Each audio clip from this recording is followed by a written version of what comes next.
बिस्मिल्लाहिर्रहमानिर्रहीम। आज का लेक्चर भी हमारा पिछले लेक्चर के तसलसल में है। गिरफ्तारी, उसके डिफरेंट जो हैं इवेंचुअलिटीज़, सूरत हाल, उस पर बात करेंगे। क्या FIR दर्ज हुए बगैर पुलिस गिरफ्तार कर सकती है? अगर रोज़नामचा में डेली डायरी या पुलिस डायरी उसमें अंदराज नहीं किया गिरफ्तार का, तो उसका क्या असर होगा? मैजिस्ट्रेट साहब जब एक गिरफ्तार आदमी को पेश किया जाता है तो उस वक्त उन्होंने अपना माइंड कैसे अप्लाई करना है? अगर तमाम सेक्शंस जो दिए गए हैं गिरफ्तारी की बाबत इख्तियारात, उन सब को मिला के पढ़ें तो क्या चीज़ समझ आती है? कौन कौन सी सेक्शन 54, 55, 107, 109, तो इन सारी से एंड फिलॉसफी क्या है इसके पीछे ला की, क्या क्या क्या चीज़ें समझ आती हैं? फिर जो सुप्रीम कोर्ट ने एक बड़ा सेलिब्रेटेड जजमेंट है, डिफरेंट स्टेजेस बना दी। एक जुर्म हो गया, उसके फैसला होने तक क्या क्या स्टेज से वो गुजरेगा, गिरफ्तारी, रिमांड वगैरह, ट्रायल, ईच एंड एवरीथिंग। बड़ी अच्छी जजमेंट है, उस पर बात करेंगे। और in the end we would be talking about the principle of double jeopardy, कि वो होता क्या है, उस पर क्या तफ्तीश में बेगुनाह हो जाए या मैजिस्ट्रेट जो है वो वहां से डिस्चार्ज कर दे, तो क्या दोबारा उसको शुरू किया जा सकता है केस को? क्या वो डबल जेपर्डी तो नहीं होगा, वगैरह वगैरह। और इसके अलावा जो इनसे रिलेटेड बातें हैं उन पे आज के बात करेंगे। तो पहली बात यह है कि अगर FIR दर्ज नहीं हुई, जुर्म हुआ काबिल दस्तंदाजी पुलिस, तो बिल्कुल पुलिस ऑफिसर उसको गिरफ्तार कर सकता है फॉर इन्वेस्टिगेशन। इस पे आप केस लॉ नोट कीजिए, that is PLD 1974 Lahore, page 256। दूसरी बात कि अगर उसको रोजनामचा भी बोलते हैं, पुलिस डायरी भी बोलते हैं, डेली डायरी भी बोलते हैं, जब गिरफ्तार हुआ एक शख्स तो उसको फॉर्मली अरेस्ट करना जरूरी है पुलिस ऑफिसर के लिए। सबसे पहले उसका रोजनामचा में अंदराज करें whenever he arrest a person. अगर नहीं किया तो गिरफ्तारी इलीगल है। मुख्तसर बात, अगर रोजनामचा में गिरफ्तारी शो नहीं की, गिरफ्तारी का अंदराज नहीं किया, failed to incorporate in the police diary और डेली डायरी और रोजनामचा the fact of arrest of a person, तो that arrest has become illegal. इस पे केस लॉ नोट कीजिए, PLD 1996 Peshawar 398, sections 54, 55, 107 and 109 CRPC, ये सारी डिफरेंट इवेंचुअलिटीज में अरेस्ट को डील करती हैं। अगर इन सारियों को मिला के और उसका क्या क्या चीजें बनती हैं, क्या क्या रेशो सामने आती है, ये एक जजमेंट है 1990 Pakistan criminal law journal, page है 1559। इसमें ये तमाम गाइडेंस हमें दी गई है बाय द ऑनरेबल कोर्ट। पहली बात, इन सेक्शंस का बुनियादी ऑब्जेक्ट है प्रिवेंटिव इन नेचर है। पहली कोशिश जो होनी चाहिए एक पुलिस ऑफिसर या सिस्टम की, जो क्रिमिनल सिस्टम है, to prevent the crime from being committed, जुर्म का इर्तिकाब होने से पहले रोक देना, प्रिवेंटिव। इसमें जो कार्रवाई हो रही है उसको कहेंगे तादीबी। चूंकि ये प्रिवेंटिव इन नेचर है तो ये इसके प्यूनिटिव इफेक्ट आते हैं, यानी सजा, तादीबी कार्रवाई है ये। तो जब प्यूनिटिव इफेक्ट आता है, जहां पे किसी को सजा दी जानी है वहां पे डबल रिलेक्टेंट होना चाहिए जो भी देने वाला है। मसलन एक आदमी को the time he is arrested, तो उसी वक्त उसकी वो सजा शुरू होगी। तो इसमें वो पिछले लेक्चर में हमने डिस्कस किया है कि क्या क्या चीज जरूरी है पुलिस ऑफिसर अपने सवाबदीदी इख्तियार को सेक्शन 54 और 55 में, स्पेशली 54 में जब यूज करता है, तो वो क्या क्या चीजें अपने सामने रखेगा, वो रखनी जरूरी है। अब एक और बात जो बिल्कुल नोट करने वाली है फॉर पुलिस ऑफिसर्स स्पेशली, कि ये section 54 is meant particularly for the vagabonds, for the habitual offenders, for the habitual robbers, for loafers, आवारा गर्दों के लिए, बदकुमाशों के लिए, बद किरदारों के लिए, आदि मुजरिमों के लिए। आम शहरियों पे नहीं ऐसे है कि जिसको मर्जी पकड़ लें। बड़ी स्पेयरिंगली यूज करनी है, बहुत स्पेयरिंगली, यानी सिर्फ तब इस्तेमाल करनी है जब डेफिनेट एक सबूत हो कि इस बंदे ने ये जुर्म किया है वगैरह वगैरह, डेफिनेट शक हो, डेफिनेट शुबा हो, डेफिनेट इतला हो, डेफिनेट शिकायत हो, जो एक रीजनेबल आदमी कहे कि यस, इसका कोई दूसरा मतलब निकलता ही नहीं है, तब गिरफ्तार करना है। और जब गिरफ्तार कर लिया तो 24 घंटों के अंदर, विद इन 24 आवर्स मैजिस्ट्रेट के सामने पेश करना है। जो कंसर्न है उस एरिया का, उस पुलिस स्टेशन का कंसर्न मैजिस्ट्रेट के पास पेश करना है। ये जो इन सेक्शंस में एक जगह पे बात है कि जब कोई आदमी कोई जुर्म के इर्तिकाब करना चाहता है और वो अपनी रिहाइश वगैरह इधर उधर करता है, वो 565 सीआरपीसी की हमने बात की थी। और दूसरी बात की थी कि कोई ऐसा आदमी है जिसका कोई मुस्तकिल जरिया मुआश नहीं है और बजायर कोई सोर्स ऑफ इनकम भी नहीं है, और वो रहा इस तरह से रहा है कि उसको बड़ी अच्छा, वो जैसे माकूल एक आमदन होती, तो इस तरह से ऐसे नहीं, सिर्फ ये बात काफी नहीं है उसको गिरफ्तार करने की कि पकड़ लें। इसमें जो बहुत जरूरी चीज है वो ये होनी चाहिए कि वो इस ऑब्जेक्ट से रह रहा है कि कोई इर्तिकाब जुर्म करना है। अब ये ऑब्जेक्ट कोई इर्तिकाब जुर्म करने का क्या है, ये कैसे अखज करेंगे? आप कहते हैं कि एक बंदे ने जुर्म करना था जी, ये इसलिए वहां पे रह रहा था कि इसने जुर्म करना था। अब आप किसकी बात कर रहे हैं कि वो मुलजिम है, उसने ये जुर्म करना था, हम उसकी यानी कि नियत थी, इंटेंशन थी।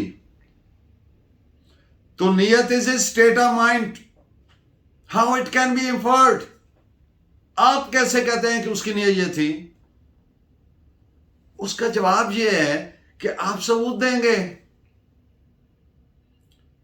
कि फलां जगह से इतना असला आ रहा था, या फलां जगह से इतनी मंशियात आ रही थी, इधर स्टोर कर रहा था, उधर रह रहा, लाइक एनीथिंग, जो भी वो जुर्म करना चाह रहा था उसकी बाबत कोई शवाहिद देंगे, डेफिनेट फैक्ट देंगे। फिर ऐसे नहीं। अब एक इस पे ये जो मैंने बात की कि डेफिनेट फैक्ट होना चाहिए, इस पे केस लॉ नोट फरमाइए, 2000 Pakistan criminal law journal, page 1525। अब मैजिस्ट्रेट साहब के सामने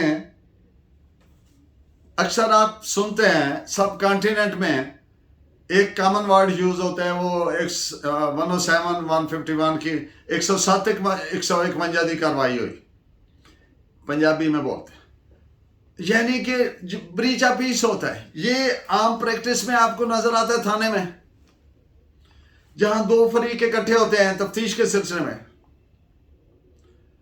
तो जब उनको मैजिस्ट्रेट साहब के सामने पेश किया जाता है तो मैजिस्ट्रेट जुडिशल माइंड अप्लाई करे, उसको गिरफ्तारी रखने में या करने में रेटिसेंट होना चाहिए, रिलक्टेंट होना चाहिए, पीछे की तरफ होना चाहिए कि नहीं नहीं नहीं, कैसे बताओ, कैसे जरूरी है। तो अब वो कहते हैं जनाब नुक्से अमन का खतरा है, apprehension of breach of peace है। ये काफी नहीं है। टू प्रोसीड अंडर सेक्शन 107 सब class 3 CrPC, it would not suffice. What is mandatory requirement of law from the magistrate? He must get convinced from the facts and circumstances. Ghalib इम्कान है, गालिब इम्कान है, there is every likelihood, there is every probability, most probable है क्या? नुक्से अमन, लड़ाई हो, तो फिर वो उनको वो करे, इंश्योर प्रोसीड करे, अदरवाइज ना करे। इस पे केस लॉ भी नोट फरमाइए, 2000 Pakistan criminal law journal page 1534। अब सेक्शन 107 की बाबत एक और बात कर दूं, ये जो नुक्स अमन के सिलसिले में आता है। अब एक आदमी, दो फरीक खड़े हैं थाने में, आमना सामना है, तो एक आदमी ने दूसरे को थप्पड़ मार दिया, दूसरा मारने लगा तो उसने आगे से मार दिया। अब उसने आगे से जो मारा है ना, क्या उस पे हो सकती है 107 की कार्रवाई CrPC? The answer is no, नहीं हो सकती। इसलिए कि उसने जो आगे से थप्पड़ मारा, थप्पड़ खाने के बाद आगे से जो मारा, वो एक्ट था in exercise of his right of self defence, तो वो रॉन्गफुल एक्ट नहीं कहा जा सकता, वो लीगल एक्ट है। अपनी हक के दिफा करना, प्राइवेट सेल्फ डिफेंस का राइट कानून देता है। That can not be made subject to proceed under section 107 against that person. It's not a joke, it's not a play thing. ये जैसे करते हैं, इनको बंद करें भाई, दोनों को, इसको भी, दिस इज नो वे। बंद उसको करें जिसने रॉन्गफुल एक्ट किया। Proceed strictly in accordance with law as provided by section 107 CrPC. Wrongful act के अगेंस्ट प्रोसीड किया जा सकता है, never against the rightful act. तो इस पे आप केस लॉ भी नोट फरमाइए। 1983 Pakistan criminal law journal page 102 and 1993 Pakistan criminal law journal page 2168।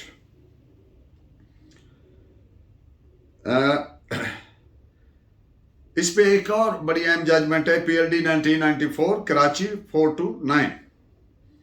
इसमें इन एडिशन, ये कराची वाली जजमेंट में इन एडिशन टू ये बात की गई है कि 107 is used for, always used for protection of legal rights, protection of legal right।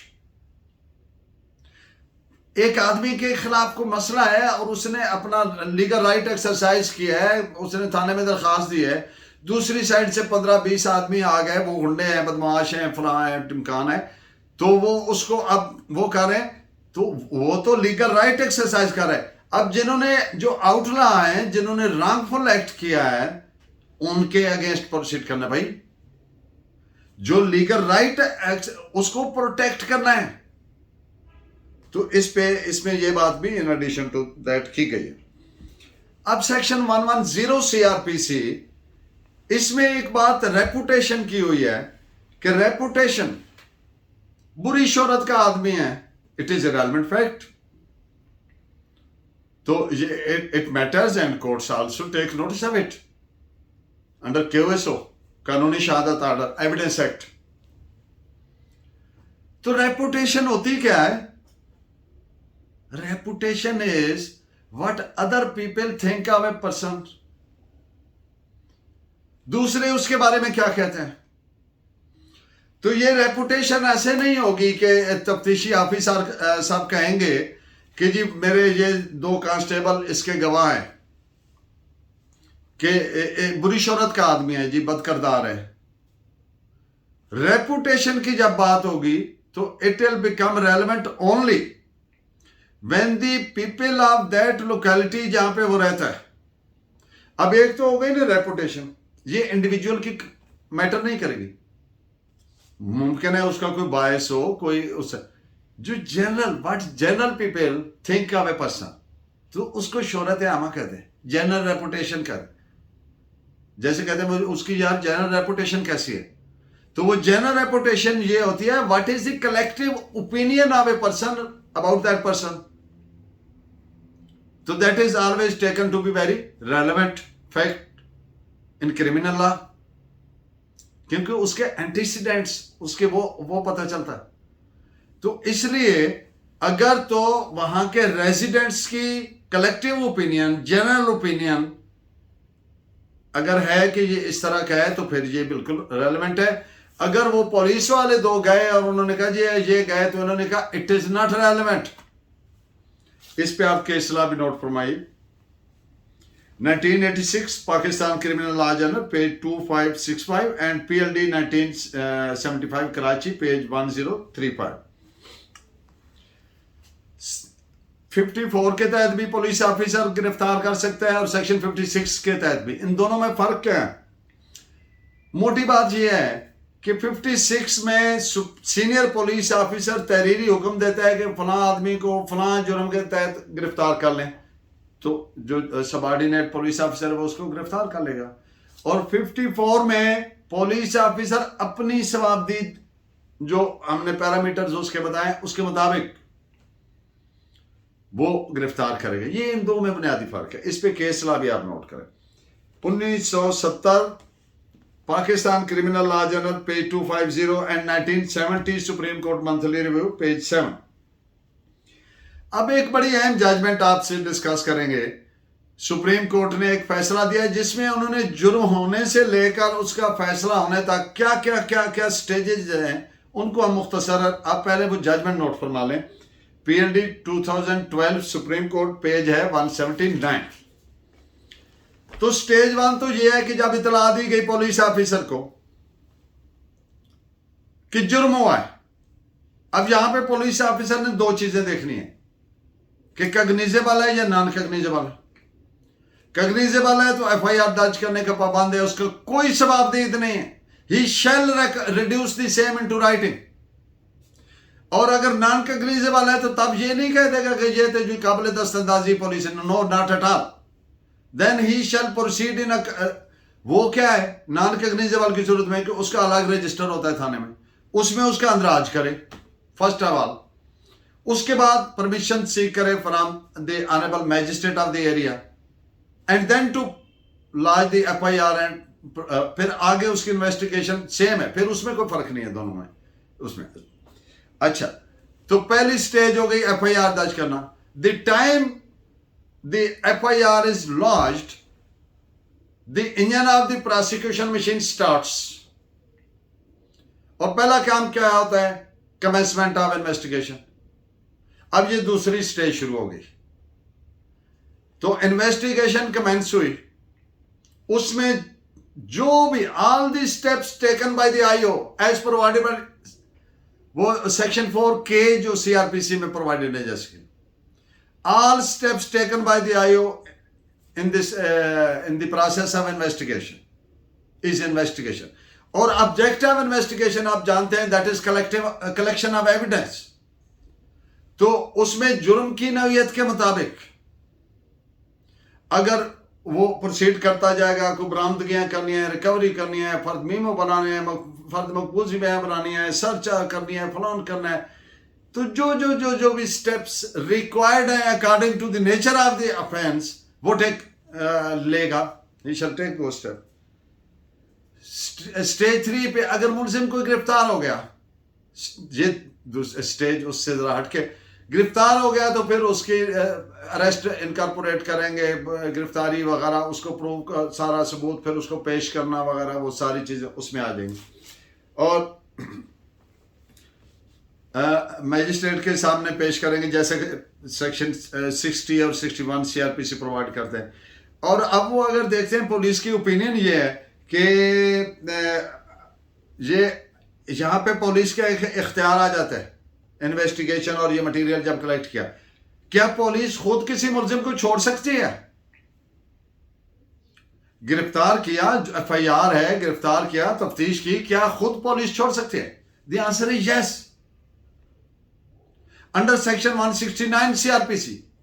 और वो उसका लुबे-लुबाब क्या है कि अगर उसके खिलाफ ना सबूत, there is no definite material surfaced in the investigation, कोई दौरान तफ्तीश ऐसा सबूत शवाहिद नहीं आए जो जुर्म के तायद करते हैं, उसको करबरेट करते हैं, उसको सब्सटेंशिएट करते हैं, तो फिर वो यानी डेफिशिएंट एविडेंस या नो एविडेंस, तो फिर उसको वो रिलीज भी कर सकते हैं।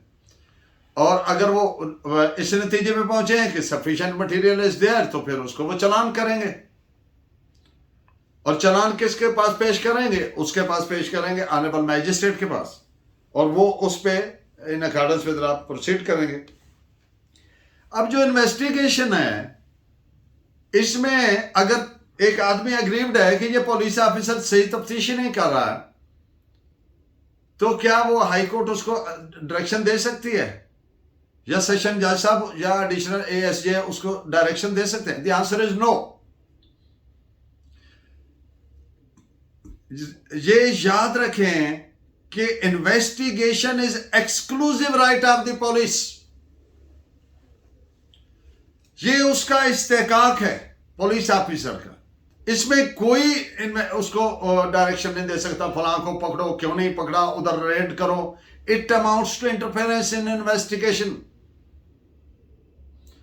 और जब इस तरह की कोई कोर्ट डायरेक्शन देगी तो वो अपने आप को किसके स्टेज पे ले आएगी? आईओ के स्टेटस पे ले आएगी, और it is not permissible by law.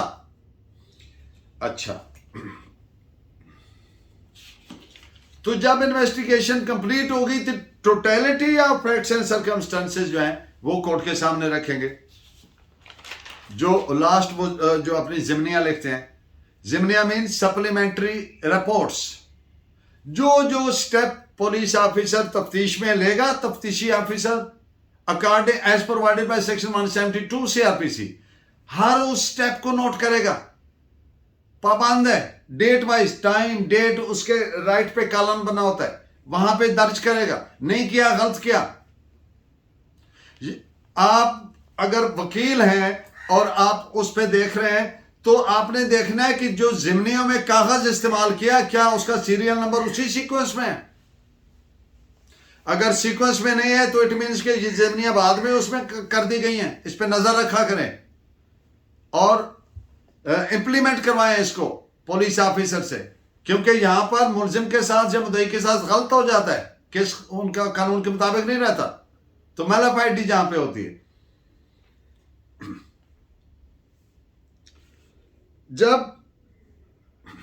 जब एक आदमी की फॉरेस्ट है, मिसाल के तौर पर पुलिस वाले ने शख्सी जमानत ले ली, वो ले सकता है, या बगैर लिए भी शख्सी जमानत को उसको रिलीज कर सकता है। लेकिन अब उस बॉन्ड की शख्सी जमानत की लाइफ कितनी होगी?